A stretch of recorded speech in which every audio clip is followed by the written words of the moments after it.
Então, caros amigos, eu agora neste vídeo vou precisamente calcular o limite quando x tende para zero de e levantado a x menos e levantado a menos x sobre seno de x, quando x tende para zero. É evidente que eu vou ter aqui uma indeterminação do tipo 0 sobre 0.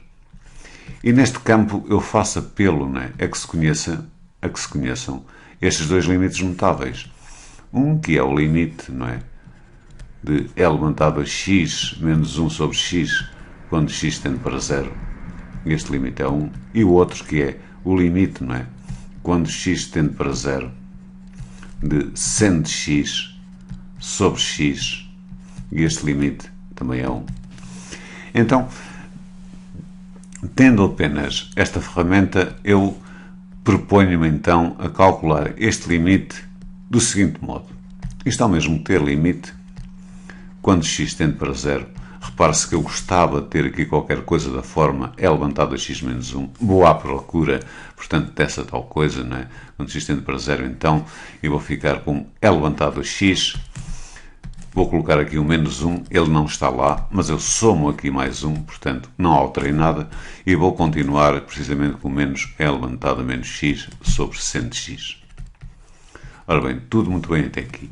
Eu agora, só por uma questão, digamos, de metodologia, digamos, de didática, eu vou associar, este com este e vou aplicar a propriedade distributiva. Então, eu vou ter o limite, quando x tende para 0, de e levantado a x menos 1 sobre seno de x, isto apelando também já a uma das propriedades dos limites, que diz que o limite de uma soma é a soma dos limites, então ficarei com mais o limite, quando x tende para 0, de 1 menos e levantado a menos x sobre seno de x. Ora bem, continuando, penso que não está difícil.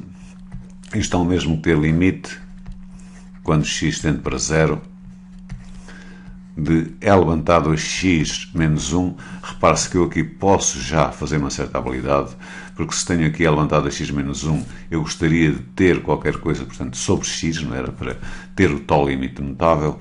E por que não? Ponho já aqui um x, mas como eu não posso alterar, Não posso alterar a expressão, eu vou colocar aqui novamente x e coloco aqui seno de x, tal e qual. E, portanto, isto continua, digamos, a expressão continua inalterada. Repare-se que o x tende para 0, estamos na proximidade de 0, o x não é 0. Ora bem, agora aqui eu gostaria de ter não 1 menos e levantado a menos x, mas sim e levantado a menos x menos 1. Mas isso também é fácil, colocando aqui o menos em evidência. Portanto, eu coloco menos limite quando x tende para 0. E claro que eu posso alterar aqui os sinais no numerador e ficarei com e levantado a menos x menos 1. Do mesmo modo, note-se que o que eu gostava de ter aqui era, digamos, um x. Neste caso, melhor dizendo, seria, portanto, um menos x. Para a coisa funcionar, Para a coisa funcionar seria, digamos, um menos x. E por que não? Vou colocar aqui precisamente um menos x. Mas a colocar aqui um menos x, eu também vou colocar aqui o menos x. E, portanto, a expressão está inalterada, desde que eu coloco aqui agora, evidentemente, seno de x. Ora, então, isto ao mesmo que ter, então, limite, quando x tende para 0,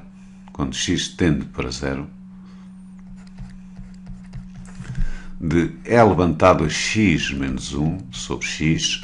Eu aqui posso manobrar isto, reparem que isto ao mesmo que ter 1 sobre seno de x sobre x, menos, Este menos que aqui está, eu posso fazer com que ele salte para trás do limite, portanto fica aqui mais limite de e levantado a menos x menos 1 sobre menos x. E agora aqui, da mesma maneira, eu posso manipular esta expressão e fico com 1 sobre seno de x sobre x. Repare-se que agora fico com x, dada a circunstância de ter colocado este menos para trás. Peço desculpa, estou um pouco constipado. De ter colocado este menos para trás do sinal de limite. Portanto, isto será a mesma coisa ainda, e agora colocando talvez aqui uns parênteses, para ter assim um bocado de rigor, isto é o mesmo que ter então o limite quando x tende para 0, não é? De elevado a x menos 1 sobre x, vezes, repare-se que o limite do produto é o produto dos limites, e depois o limite de um quociente é o quociente dos limites. Ou seja, fico com 1, dado que o limite de uma constante é a própria constante, 1 sobre o limite quando x tende para 0 de seno de x sobre x. E é a mesma coisa aqui, não é? Isto é o limite. Aqui esqueci-me por acaso de colocar x a tender para 0. Limite quando x tende para 0 de elevado a menos x menos 1 sobre menos x. E do mesmo modo, claro, vezes 1 sobre o limite quando x tende para 0 de seno de x sobre x. Sendo assim, e porque se conhece este limite e sabemos que é 1, vou ficar com 1 vezes, não é? Este limite também se conhece, eu aliás foquei logo aqui no início, também é 1, vou ficar com 1 sobre 1 mais 1 vezes 1 sobre 1. Coloco aqui 1 vezes. Então, eu vou ficar finalmente com 1, como é fácil de ver, 1 vezes 1 dá 1, mais 1 vezes 1, mais 1, o que dá precisamente 2. Portanto, este limite está concretizado, o seu valor é 2. Obrigado, meus amigos. Tenham um ótimo dia.